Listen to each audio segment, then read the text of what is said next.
What is up, you guys? This is Movie Critic Rob here with the Movie Channel, and today we're not going to be talking about a movie, but I thought I would be remiss if I didn't talk to you about the latest offering from Marvel and Netflix, Iron Fist. Now, I'm not sure if the Netflix series, because, there's been a lot of contention between the TV and the movies, as to whether or not they're connected, but I wishful thinking wants me to think that it is.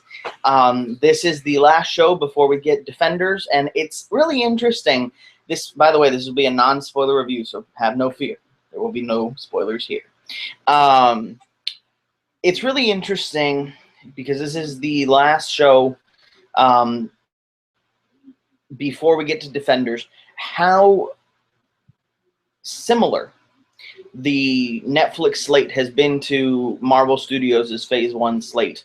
And I'm talking about how we had Daredevil, then we had Jessica Jones, then we had Daredevil Season 2, then we had Luke Cage, now we have Iron Fist, and now we'll have Defenders. It mirrors Iron Man, Hulk, Iron Man 2, Thor, Captain America, and Avengers. Which kind of, if they're following the same logic, I'm not saying they are, but maybe Iron Fist is the leader of this scrappy bunch. And indeed, if you've watched the Netflix shows, this is a scrappy bunch. But we're here to talk about the show Iron Fist. I may do a discussion about the whole lead-in to Defenders because it's coming out this year, I believe. I'm hoping that it is. I don't want to wait any longer. It actually just finished wrapping production, so I'm really excited about that. But let's talk about Iron Fist. Iron Fist. Well, to kind of set up the review, because I've watched all the Netflix shows, and one thing that they all have in common, and I get it, they're trying to set up the world of these characters. Daredevil Season 2 was a little bit more free in this regard because it already set up the world, and it was just setting up new characters that had come in. If you haven't seen it, I'm not going to tell you who they are, because I know some people haven't caught up yet, so I'm not going to tell you who the new characters are in Season 2. But it gave it a lot more freedom, talking about Daredevil Season 2, to not have to be burdened with the introduction of the character. Which I think it's wise especially when you're in this format where you have 13 hours to indulge in these stories, to use that wisely and set up the characters. And Iron Fist does the exact same thing, in that while we really only see glimpses of the fabled Kunlun, we do get a lot of his setup. And I just talked to somebody right before this review who said that her parents couldn't sit through it because it was really slow. And I told her, no, with Netflix shows, you really have to stay until the 4th episode because that's when things get into gear. But for fans, and that's who I think this is catering to, it's fun, and we stick, even though it might be a little bit of a slog, because it's setting up all these things, so it's interesting to us because we're finally seeing all this stuff live and in person, in a live setting instead of on a page. So in that regard, I don't think that it's a negative. Now, I will say this, just from what I've been seeing, this show is getting absolutely hammered on Rotten Tomatoes. And for all the UDC people that said, oh, they're in the tank from Marvel, this is proof that they're not. Are they right about Iron Fist? Absolutely not. Iron Fist, if I were to rank all of the Netflix shows thus far,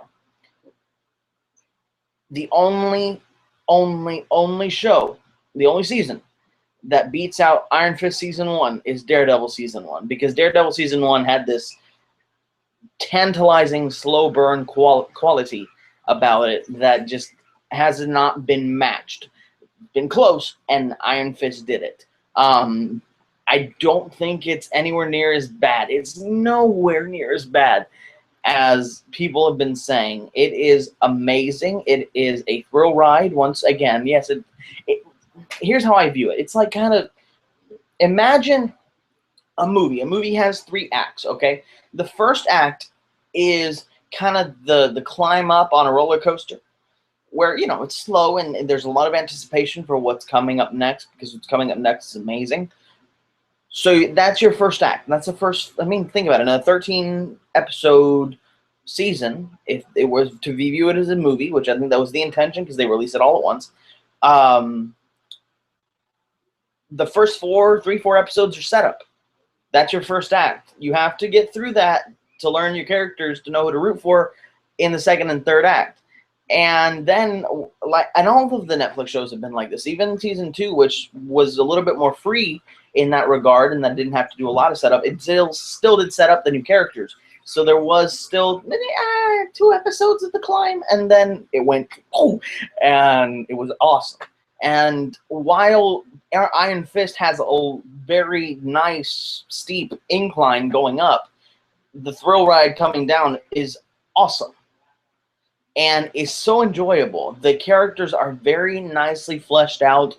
What I like about all of the Netflix shows is they're not clean-cut heroes. It's not Thor, where, you know, and even Thor is really flawed even though, yeah, he's a Norse god, but he's flawed.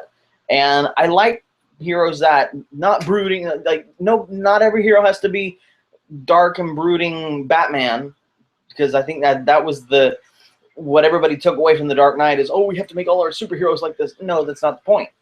They can be fun, but if your character calls for a little bit of a few moments of levity to set up the stakes, go for it. And Iron Fist does that. This is Luke Cage and Daredevil level violence. There's only one sex scene in the entire show, and it was really, I like how they shot it because they didn't really show anything. It was all silhouettes, and that's one thing about this show that I liked. Not the sex scene. If you know me, I don't like that kind of stuff. But what I did love about the show was its use of silhouettes. Each show has had its color palette. Daredevil was red, Jessica Jones was purple, Luke Cage was yellow, and this one was green. And it was like a green, it was white and green tinge to everything, but it was so beautiful.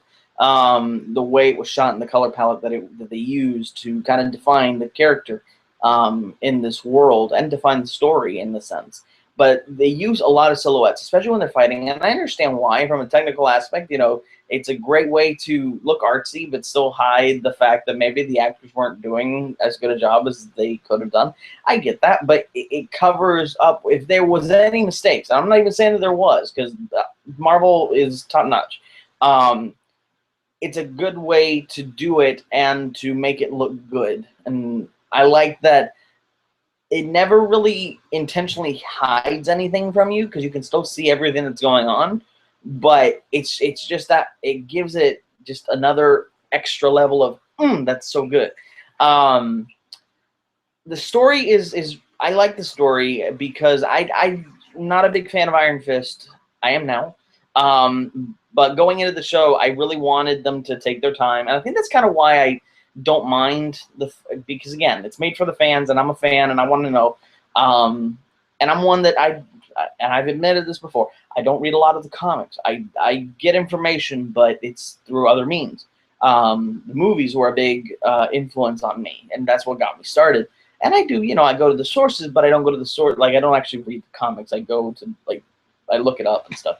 But with Iron Fist, I really didn't know anything about it. Much with, Luke Cage and with Jessica Jones. And to an extent, Daredevil, but I knew Daredevil because of the Ben Affleck show. I know you're not supposed to mention that show, but still. So I like that they took their time and explained, Shao-Lao the Undying and Kunlun and Lei Kung the Thunderer. Even though you don't see a lot of these things in the show, you need to set that up because it's a very big part of who Danny Rand, Iron Fist, is. And I like that, again, because it's a series and it's episodic, they never really get to they give you hints of his true potential and his peak, but he never gets there. And I like that because it's a lot of room to grow, especially going into Defenders. And if he really is going to be the Captain America of the Defenders, then I think that'll be kind of good to see him lead from a struggle, because he's still struggling to harness his power. that he has been gifted with. I really like all the side characters. Colleen Wing, just whoo, awesome, awesome. Daughter of the Dragon. You need to do a show, and I'm hearing good things about Defenders, especially her rapport with Misty Knight, who is another favorite of mine of all the Netflix characters. But Colleen Wing was a standout. The Meachums, I thought at first the Meachum characters, Meachum family, who's kind of they ran Rand Industries or Enterprises alongside the Rands. They at first they seem really cold, and I'm like, God, these people are just bad people. But I like that they were that way, and that they really had a complete arc, and that's what 13 hours of time gives you, is time to do a complete arc to characters. And a lot of them got that. They were given full arcs that were satisfying and that didn't betray their characters at all. Because it wasn't like they went from being these mean people to all of a sudden, it resolved them really well. The same with Colleen Wing, and the same with Misty Knight, and Claire Temple, who was also in the show. I've joked in the past and said that Claire Temple is, who's played by Rosario Dawson, is the Coulson of the Netflix universe, or the Netflix part of the universe. And then I stop myself and I think, but please don't end up like Coulson, because we liked Coulson, we like you too. But then again, they're not avenging, they're defending. So hopefully, hey, they'll defend her instead of actually avenging her. What else can I say about the show? I like the pace. I didn't think the pace was dragging. If you haven't caught up there, you can really watch these out of order. There's only, like, I think Jessica Jones ties into Daredevil season 2 in little bits and pieces. So that's kind of just, I really, if you can watch the way it was intended, watch it the way it was intended, and wait until to get to Iron Fist, because there are some nods to other shows, to the other 3 characters, especially when Rosario Dawson's character comes in, Claire, Night Nurse. But yeah, that's really all I can say. It was a really good show, and I really enjoyed it. I really don't know what Rotten Tomatoes is talking about. I really don't, because I had one amazing time. One thing that I did want to mention. The choreography in this show. Like, it was Daredevil awesome. Like, I felt one of the things that I didn't like as much about Luke Cage, and I think it's because, you know, it's the nature of the fighter. It's a brawling character. It's not a kung fu fast type of fighter. The fights in Luke Cage were a little, I mean, they were good, but coming off of Daredevil, it was kind of like, and Iron Fist, because he's a kung fu master, not karate, kung fu, delivers, and everybody delivers. There's, like I said, just great characters. You see a character that has been in the background of a lot of the Netflix shows. She's here, and she's here in full force. And I'm really looking forward to seeing who is the big bad in Defenders, especially because I know Sigourney Weaver's playing the character. I'm really curious to see if it's going to tie into this arc that's been set up, starting in Daredevil and is here also in Iron Fist, or if it's going to be a whole new thread. They could go anywhere, and I like that. And I'm really looking forward to seeing how Danny Rand plays with the rest of the characters that are in the Defenders. I'm really looking forward to seeing the dynamics that he's going to have with people like Sweet Christmas Luke Cage and Daredevil and Jessica Jones. That's really all I got to say about the show. It's really good, and I'm probably going to do a spoiler-filled review with hopefully another Marvel nut, because that's really the best way you can do these kind of spoiler-free reviews, or spoiler-filled reviews. But this is really all I have to say in my spoiler-free review. This has been Movie Critic Rob with the Movie Channel. I know I'm reviewing a TV show, but that's okay. We can do that too here on the Movie Channel. So now I'm signing off.